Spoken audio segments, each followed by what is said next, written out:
जय हिंद दोस्तों, आपका स्वागत है आपके अपने YouTube channel career with teaching पर। दोस्तों उम्मीद करता हूँ सभी लोग अच्छे होंगे, मस्त होंगे और ज़बरदस्त होंगे और आगामी परीक्षाओं के लिए आप अपनी अच्छी तरीक़ा से तैयारी कर रहे होंगे। जो भी दोस्त इस चैनल पर फर्स्ट टाइम है तो चैनल को सब्सक्राइब करें और जिससे कि हमारी आने वाली न्यू वीडियो का नोटिफिकेशन उसको सबसे पहले मिले। दोस्तों इस पूरी वीडियो को देखने के लिए शुरू से अंत तक बने रहें, जिससे कि यह वीडियो बहुत ही आपके लिए महत्वपूर्ण होने वाली है। दोस्तों इस वीडियो में हम हिस्ट्री पढ़ने वाले हैं, तो दोस्तों ज़्यादा टाइम ना लेते हुए आप वीडियो को शुरू करते हैं। दोस्तों हिस्ट्री का मतलब क्या होता है? दोस्तों यहाँ लिखा है इंट्रोडक्शन ऑफ हिस्ट्री। दोस्तों हिस्ट्री को हिंदी में इतिहास बोलते हैं। दोस्तों इतिहास एक संस्कृत शब्द है जिसका मतलब होता है, दोस्तों इत का मतलब होता है ऐसा ही, और आ का मतलब होता है दोस्तों निश्चित रूप से, निश्चित रूप से। और आज का मतलब दोस्तों होता है था। दोस्तों इसका पूरा कंप्लीट मतलब जो होता है ऐसे ही निश्चित रूप से अतीत काल में घटी हुई घटनाओं को हम इतिहास कहते हैं। दोस्तों उम्मीद करता हूँ कि डेफिनेशन आपको समझ आई हो। दोस्तों दोबारा से बोल देता हूँ, ऐसी निश्चित रूप से घटी हुई अतीत काल में घटी हुई घटनाओं को इतिहास कहते हैं। दोस्तों इतिहास को हम 3 भाग में पढ़ने वाले हैं। दोस्तों फर्स्ट हमारा पार्ट जो रहेगा एंशिएंट हिस्ट्री, जिसे हम प्राचीन इतिहास, जो कि अज्ञात से लेकर 711 AD तक है। दोस्तों सेकंड पार्ट जो है हमारा मेडिवल हिस्ट्री, जिसे हम मध्यकालीन इतिहास बोलते हैं, जो कि 711 AD से लेकर 1707 AD तक है। दोस्तों 711 AD में आपका मोहम्मद बिन कासिम भारत में आता है, जो कि अरब आक्रमणकारी होता है, और 1707 में दोस्तों औरंगजेब का शासनकाल रहता है, जो कि मुगल शासक होता है। दोस्तों थर्ड पार्ट हम मॉडर्न हिस्ट्री का पढ़ने वाले हैं, जिसे हम हिंदी में आधुनिक इतिहास बोलते हैं, जो कि 1707 यानी कि औरंगजेब के शासनकाल से अभी तक पढ़ेंगे। इसमें दोस्तों देश कैसे आज़ाद हुआ 1947 में, और अफगान पाकिस्तान और भारत के युद्ध भी पढ़ने वाले हैं, चीन से जो युद्ध हुआ वो भी पढ़ने वाले हैं। इस तरीके से दोस्तों हम अपनी वीडियो को शुरू करेंगे। दोस्तों थोड़ा हिस्ट्री के बारे में और आपको जानकारी बता देता हूँ। इतिहास के जो जनक यानी कि फादर ऑफ हिस्ट्री किसे बोलते हैं दोस्तों? दोस्तों इतिहास के जनक हमारे हेरोडोटस एक बहुत बड़े इतिहासकार रह चुके हैं, जिन्होंने अपनी किताब यानी बुक में इनकी बुक का नाम जो है दोस्तों हिस्टोरिका है। जिन्होंने इस बुक में दोस्तों ये प्राचीन इतिहास और मध्यकालीन और आधुनिक काल की चर्चा की है।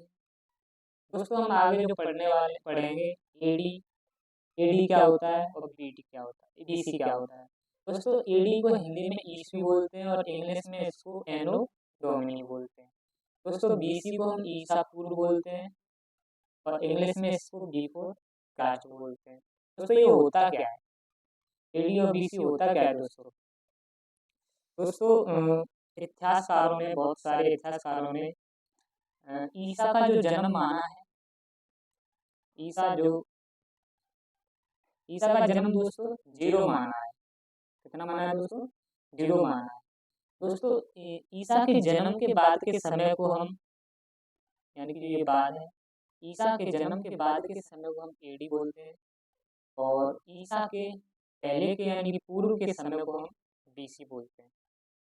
दोस्तों उम्मीद करता हूँ कि आपको एडी और बीसी समझ में आया होगा। आप यहाँ देख सकते हैं नीचे ईसा का जो जन्म है 0, और बाकी का अगर हम बात करें राइट हैंड की तरफ अगर हम जाते हैं, यानी कि ईसा के बाद के समय के समय पर, तो उसको हम ईसवी यानी एडी कहते हैं। और अगर हम लेफ्ट हैंड की तरफ जाते हैं तो उसे ईसा पूर्व यानी कि बीसी बोलते हैं।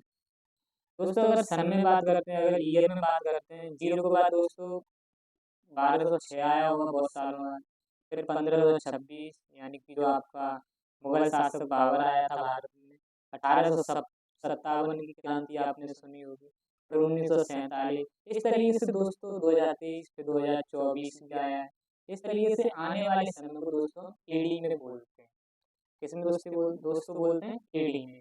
इसी तरीक़ा से दोस्तों ईसा के मसीह के जन्म के पहले को हम दोस्तों बिफोर कास्ट यानी कि ईसा पूर्व बोलते हैं। जैसे दोस्तों 326 में आपका सिकंदर आया था।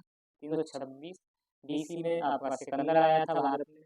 इसी तरीक़ा से दोस्तों अगर आगे जाएंगे तो 325 बीसी आएगा। इसी तरीक़ा से 23 आएगा, 24 आएगा, तो 22। इस तरीक़ा से दोस्तों जीरो आपका आ जाएगा। इसलिए जीरो को दोस्तों ईसा का जन्म माना जाता है। दोस्तों एक एग्जाम्पल से आपको बताता हूँ। जैसे कि आज से मान के चलो अभी 2024 है दोस्तों, आज से लगभग 326 बीसी में भारत में सिकंदर आया था। तो टोटल कितने साल पहले आया था, इसका जो आपका दोस्तों आंसर होगा वो आपको बताना है कि कितने साल पहले सिकंदर भारत में आया था। दोस्तों मैं जोड़ के आपको बताता हूँ। जैसे कि 2024 में आप बैठे हो, आज से 326 ईसा पूर्व यानी कि बीसी में सिकंदर भारत में आया था। अगर दोस्तों इसको जोड़ते हैं तो 2350 आने वाला है। तो दोस्तों आप कह सकते हैं कि 2350 साल पहले 2350 साल पहले सिकंदर भारत में आया था। कहाँ पर आया था दोस्तों? सिकंदर कहाँ पर आया था दोस्तों? भारत में आया था। इसी आई होप दोस्तों, उम्मीद करता हूँ कि आपको यह एसी बीसी और एडी आपको समझ में आया होगा। दोस्तों आज हम जो स्टार्ट करने वाले हैं, आज हम अपना इतिहास का फर्स्ट पार्ट स्टार्ट करेंगे, मध्यकालीन इतिहास, जिसे हम दोस्तों इंग्लिश में मेडिवल हिस्ट्री बोलते हैं। क्या बोलते हैं दोस्तों? मेडिवल हिस्ट्री बोलते हैं। दोस्तों भारत में जो सबसे पहले आक्रमण हुआ था वो अरब आक्रमण हुआ था। कौन सा आक्रमण हुआ था दोस्तों? अरब आक्रमण। दोस्तों ये अरब आक्रमण, ये अरब के जो लोग थे ये आए कहाँ से थे? जैसे दोस्तों आपने सुना होगा सऊदी अरब, उसके आसपास के क्षेत्र को, और हम पूर्वी एशियाई जो हमारा है उस क्षेत्र को हम दोस्तों अरब कहते हैं। दोस्तों जो हमारा पहला अरब आक्रमणकारी था उसका नाम दोस्तों अबैदुल्लाह था। हमारा जो पहला अरब आक्रमणकारी दोस्तों कौन था? जिसका नाम था अबैदुल्लाह, जो कि दोस्तों 711 एडी में आया था। लेकिन दोस्तों ये भारत में आ नहीं सका क्योंकि ये असफल रहा। दोस्तों इसका युद्ध जो हुआ था सिंध के राजा दाहिर ने दोस्तों इसको पराजय कर दिया था। इसलिए दोस्तों यह असफल रहा और आ नहीं सका। दोस्तों दूसरा अरब आक्रमणकारी 711 में आया, जिससे भी सिंध के राजा दाहिर ने पराजय किया और वो भी आने में असफल रहा। दोस्तों दूसरा अरब आक्रमणकारी भी 711 में आया था, जिसका नाम बुदेल था, वो भी असफल रहा। दोस्तों तीसरा अरब आक्रमणकारी 712 में भारत में आया था, जिसका नाम था मोहम्मद बिन कासिम। दोस्तों इसको शॉर्ट में MBK भी बोलते हैं। दोस्तों यह सफल हो गया। दोस्तों यह भारत में आने से पहले तीन बार दोस्तों इसको राजा दाहिर ने पराजय किया था। इसका ये आना दोस्तों फोर्थ बार में आने में यह सफल रहा। इसलिए दोस्तों इसको प्रथम मुस्लिम अरब आक्रमणकारी कहते हैं। दोस्तों मोहम्मद बिन कासिम जो था वो अल हजाज का सेनापति था, दोस्तों यह इसका दामाद भी था। कौन था दोस्तों? ये दामाद भी था। दोस्तों यह जब भारत में आया था तो कहाँ से होकर आया था? दोस्तों यह सबसे पहले भारत में जब आया था तो यह खैबर दर्रे से आया था। कहाँ से आया था दोस्तों? खैबर दर्रे से। इस खैबर दर्रे को दोस्तों भारत का प्रवेश द्वार बोलते हैं। खैबर दर्रे को दोस्तों क्या बोलते हैं? भारत का प्रवेश द्वार। एक क्वेश्चन बना था दोस्तों निम्नलिखित में से खैबर भारत का प्रवेश द्वार कौन सा है? तो इसी तरीका से दोस्तों ऑप्शन आए थे तो उसमें खैबर दर्रा दर्रा भी था। ये खैबर दर्रा दोस्तों आपका जो पड़ता है ये अफगानिस्तान और ईरान के बॉर्डर पर दोस्तों खैबर दर्रा पड़ता है।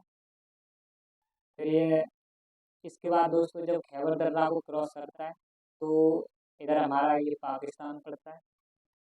पाकिस्तान का जो साउथ का पार्ट है दोस्तों वो सिंध प्रांत है जो कि भारत से टच करता है।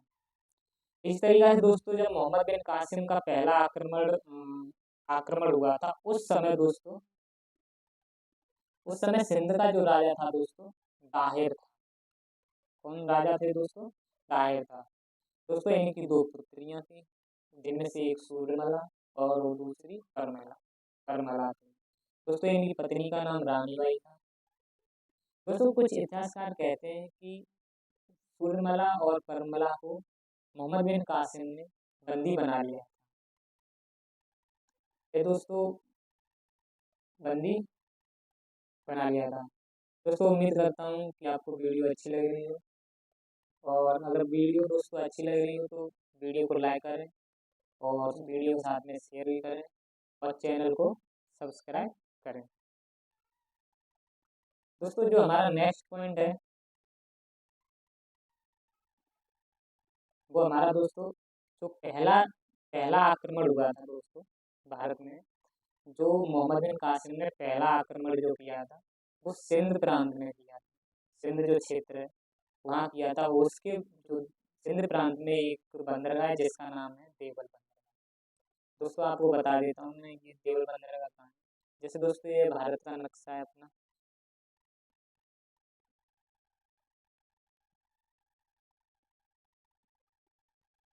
तो दोस्तों यह गुजरात का पोर्शन है अपना, इसके ऊपर का यह राजस्थान का पोर्शन है।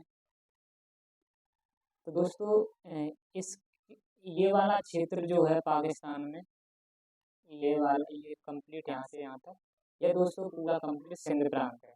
दोस्तों यहाँ पर है देवल बंदरगाह, इस वाले एरिया में है देवल बंदरगाह।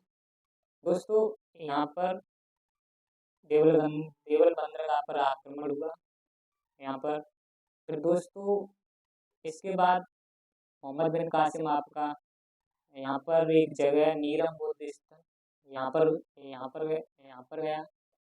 यहाँ पर आक्रमण नहीं किया क्योंकि इससे पहले दोस्तों बौद्ध स्थल का जो लीडर था, बौद्ध का जो लीडर था उसने युद्ध करने से पहले हाथ खड़े कर दिए जिससे यह युद्ध नहीं हो सका और इसकी मोहम्मद बिन कासिम इसको ऐसे ही जीत लिया। दोस्तों जब मोहम्मद बिन कासिम यहाँ पर रुका कुछ दिनों तक, दोस्तों इसने सिंध सिंध क्षेत्र पर जजिया कर लगा दिया। क्या लगा दिया दोस्तों? जजिया कर। दोस्तों जजिया कर की भी भारत में इतिहास रहा है, वो मैं आपको अभी बताने वाला हूँ दोस्तों थोड़ी देर। दोस्तों जजिया कर जो था आपका गैर मुस्लिम था, यानी कि दोस्तों जो मुस्लिम ना हो उस पर आपका यह जजिया कर लगाया जाता था। जजिया कर की दोस्तों बात करते हैं, यह आपका एक तो जो मुस्लिम ना हो उस पर लगाया जाता था, एक आपका दोस्तों ब्राह्मणों पर लगाया जाता। अच्छा दोस्तों जिस पर नहीं लगाया जाता था ये वो है, एक ब्राह्मण पर नहीं लगाया जाता था दोस्तों, और एक विधवा पर नहीं लगाया जाता था, एक विकलांग पर नहीं लगाया जाता था। दोस्तों इस तरीका से ये मुस्लिम और ब्राह्मण विधवा विकलांग पर नहीं लगाया जाता था। दोस्तों अगर जजिया कर की बात करते हैं तो सबसे पहले इसको मुगल शासक अकबर ने 1564 में हटाया था। फिर इसके बाद दोस्तों मुगल शासक औरंगजेब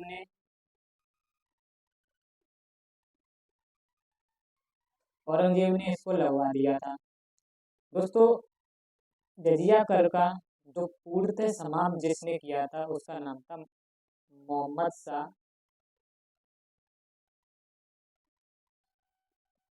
रंगीला। दोस्तों ये मुगल शासक मोहम्मद शाह रंगीला था, इसने पूर्ण रूप से जजिया कर को समाप्त कर दिया था। दोस्तों हम आगे पढ़ेंगे एक तुगलक वंश पढ़ेंगे। दोस्तों तुगलक वंश के जो शासक एक था फिरोज शाह तुगलक। फिरोज शाह तुगलक ने जजिया कर ब्राह्मणों पर भी लगा दिया। दोस्तों एक शासक जो तुगलक वंश का था फिरोज शाह तुगलक, इसने ब्राह्मणों पर भी लगा दिया था। इसने ब्राह्मण छोड़े नहीं, इसने ब्राह्मणों पर भी लगा दिया था। दोस्तों यह सब आप जो जानकारी पढ़ोगे, यही किताब का नाम है चचनामा, जिसके जो लेखक हैं अली अहमद। दोस्तों क्या नाम है? चचनामा बुक के लेखक का अली अहमद। दोस्तों अली अहमद ने चचनामा बुक लिखी थी। दोस्तों एसएससी सीजीएल में क्वेश्चन आया था कि चचनामा बुक के लेखक कौन है। यह क्वेश्चन दोस्तों एसएससी में आ चुका है। इसके दोस्तों अली अहमद लेखक हैं। दोस्तों उम्मीद करता हूँ कि आपको ये वीडियो अच्छी लग रही होगी। अगर आपको अच्छी पसंद आए तो वीडियो को लाइक करें और चैनल को सब्सक्राइब करें। दोस्तों अरब आक्रमण जो हुआ था, अरब आक्रमण के जो मेन उद्देश्य थे वो कुछ इस प्रकार हैं। जैसे कि इनका जो एक उद्देश्य था दोस्तों, सबसे पहले उद्देश्य था कि लूट करना। दोस्तों इनका मेन उद्देश्य था कि लूट करना है और लूट करके यहाँ से निकल जाना है। और साथ ही में दोस्तों इनका जो मेन एक और उद्देश्य था इस्लाम का प्रचार और प्रसार करना। दोस्तों ये इस्लाम का प्रचार प्रसार दो तरीके से हुआ था। पहला दोस्तों शांति तरीके से हुआ था, जो दोस्तों उलेमाओं के द्वारा किया गया था।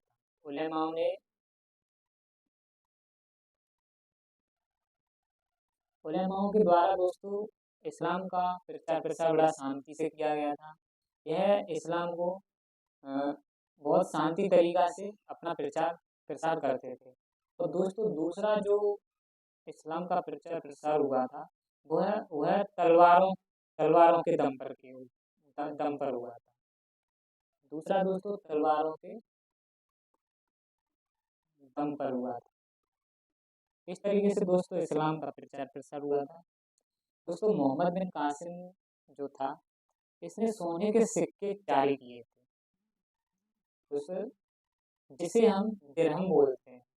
जो सोने के सिक्के थे उसको दोस्तों हम दिरहम बोलते हैं। इसीलिए दोस्तों इसको प्रथम मुस्लिम शासक कहते हैं। दोस्तों क्वेश्चन बनेगा ऐसा प्रथम मुस्लिम शासक कौन था जिसने सोने के सिक्के जारी किए थे? तो राइट आंसर दोस्तों हो जाएगा आपका मोहम्मद बिन कासिम। दोस्तों जब अरब आक्रमण भारत में हुआ था तो भारत में भी कुछ प्रभाव पड़े थे। जो प्रभाव जो थे दोस्तों, सबसे पहले तो भारत में ऊँट पालन की शुरुआत हो गई थी। दूसरा दोस्तों मानचित्र कला का विकास हुआ था। तीसरा दोस्तों मानसून की जानकारी की भी जानकारी हुई थी, मानसून कैसे क्या होता है दोस्तों। और साथ में दोस्तों खजूर की खेती लोग करना सीख गए थे, खजूर की खेती की भी शुरुआत हो गई थी। और दोस्तों कुछ फारसी इतिहासकारों का कहना है कि यहाँ पे दशमलव की का सिद्धांत की जानकारी भी दी गई थी। दशमलव सिद्धांत की भी जानकारी अरब आक्रमणकारियों के द्वारा बताई जाती है, वहाँ कुछ इतिहासकार कहते हैं। दोस्तों इस तरीके से हम अरब मुस्लिम आक्रमणकारियों के बारे में पढ़ चुके हैं। दोस्तों अगर आपको अरब आक्रमणकारी मुस्लिम हो गए, अगर ये आपको मोहम्मद बिन कासिम के बारे में जानकारी अच्छी लगी हो दोस्तों तो वीडियो को लाइक एंड शेयर और चैनल को सब्सक्राइब जरूर करें। दोस्तों अब नेक्स्ट हम जो पढ़ने वाले हैं कि भारत पर तुर्क का आक्रमण कैसे हुआ, कहाँ से हुआ, उसकी जानकारी आपको मैं दोस्तों बताने वाला हूँ। भारत पर दोस्तों तुर्क आक्रमणकारी जो थे, ये यह दोस्तों तुर्क आक्रमणकारी सबसे पहले यह जानो कि आए कहाँ से थे। दोस्तों ये अफगानिस्तान से आए थे। कहाँ से आए थे दोस्तों? अफगानिस्तान से।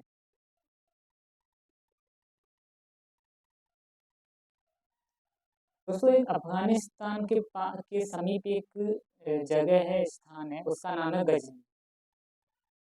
क्या स्थान है दोस्तों? गजनी। दोस्तों इसमें एक वंश था, यामनी वंश, जिसे हम गजनी वंश भी कहते हैं। यामनी वंश था, जिसका दूसरा नाम गजनी वंश था। दोस्तों इसके जो संस्थापक थे वो अल्फतगीन थे। कौन थे दोस्तों? अल्फतगीन। दोस्तों अल्फतगीन का जो दामाद था वो सुबक्तगीन था। सुबक्तगीन का दोस्तों बेटा जो था, दोस्तों बेटा महमूद गजनवी था। दोस्तों इससे पहले सुबक्तगीन ने भी भारत पर आक्रमण किया था, लेकिन दोस्तों यह सफल नहीं हुआ। इसका यह आक्रमण फेल हो गया। दोस्तों यह फेल हो गया। इसलिए दोस्तों हम कहते हैं कि भारत में प्रथम तुर्क आक्रमणकारी कौन था। इसलिए दोस्तों इसे हम प्रथम तुर्क आक्रमणकारी कहते हैं। दोस्तों यह क्वेश्चन बन सकता है कि आपके एग्जाम में कि प्रथम तुर्क आक्रमणकारी कौन था जिसने भारत में आक्रमण किया था। इसका राइट आंसर हो जाएगा दोस्तों सुबक्तगीन। दोस्तों जब भारत में तुर्क आक्रमण हुआ था, उस टाइम पर भारत में जो राजा थे, हिंदू शाही वंश जो चल रहा था, उसके शासक जो थे वो जयपाल थे। दोस्तों कौन शासक थे? जब तुर्क आक्रमण हुआ था तो उस टाइम पर हिंदू शाही वंश के जो शासक थे दोस्तों जयपाल थे। दोस्तों जब सुबक्तगीन ने जब इन पर आक्रमण किया था, वो सन थी वो 1986 एडी में किया था। दोस्तों जो सुबक्तगीन ने अटैक इनके ऊपर किया था वो 1986 एडी में किया था। दोस्तों सुबक्तगीन का जो बेटा था महमूद गजनवी, फिर महमूद गजनवी ने भारत में आक्रमण किया। इससे पहले दोस्तों 1998 में महमूद गजनवी गद्दी पर बैठा। दोस्तों कब बैठा था महमूद गजनवी गद्दी पर? 1998 में। दोस्तों यह पहला ऐसा शासक था, महमूद गजनवी पहला ऐसा शासक था जिसने सुल्तान और गाजी की उपाधि धारण की। पहला ऐसा शासक था दोस्तों यह जिसने सुल्तान और गाजी की उपाधि धारण की थी। दोस्तों इससे पहले किसी भी शासक ने गाजी और सुल्तान की उपाधि धारण नहीं की थी। दोस्तों अगर इसके अन्य अन्य नाम की बात करें तो इसको दोस्तों यामी उद्दौला भी कहते हैं। दोस्तों इस्लाम साहित्य में इसका जो अर्थ होता है एक विश्वासी होता है। इसका अर्थ जो होता है दोस्तों विश्वासी। दोस्तों इतिहासकार कहते हैं कि महमूद गजनवी एक विश्वासी शासक था। कैसा शासक था दोस्तों? विश्वासी शासक था। और दोस्तों यामी उल बिल्ला का इस्लाम साहित्य में अर्थ होता है संरक्षी। क्या होता है दोस्तों? संरक्षी, यानी कि इसको संरक्षक अच्छा माना गया। महमूद गजनवी को दोस्तों बहुत अच्छा संरक्षक माना गया था। इसका अर्थ होता है यामी उल बिल्ला का संरक्षक। संरक्षक का क्या मतलब है दोस्तों? किसी को प्रोटेक्ट करना। दोस्तों नेक्स्ट इसको बुत सिकन भी बोलते हैं। दोस्तों ये बुत सिकन का मतलब होता है मूर्ति पूजा पर मूर्ति पूजा को नहीं मानता था। मूर्ति पूजा को नहीं मानता था दोस्तों, इसलिए इसको बुत सिकन बोलते हैं। दोस्तों इसको मूर्ति भंजक भी बोलते हैं, क्योंकि जब ये भारत में आया था दोस्तों इसने बहुत सारे टेम्पल्स मंदिर वगैरह बहुत सारे तोड़े थे, इसलिए इसको मूर्ति को तोड़ने वाला भी कहा गया दोस्तों। इस प्रकार दोस्तों इसका जो पहला आक्रमण और भारत में एक्चुअली में रियल भारत भूमि पर जो आक्रमण किया था दोस्तों इसने वो है 1000 एडी में किया था दोस्तों, पर इसका कोई नतीजा नहीं हुआ। जब दोस्तों किसी आक्रमण का कोई नतीजा नहीं होता है दोस्तों कुछ माना नहीं जाता। तो दोस्तों आज की वीडियो में मैं आपको इतना ही बताने वाला हूँ। दोस्तों अगर आपको यह वीडियो पसंद आई हो तो वीडियो को लाइक करें। दोस्तों वीडियो को लाइक करें और शेयर भी करें, और दोस्तों चैनल को सब्सक्राइब जरूर करें। दोस्तों इसी तरीके की वीडियो मैं आगे आपके लिए लेकर आऊँगा। इसी प्रकार वीडियो में बने रहने के लिए दोस्तों आपको चैनल सब्सक्राइब करना पड़ेगा। दोस्तों अब मैं आपसे अलविदा लेता हूँ। जय हिंद, जय भारत।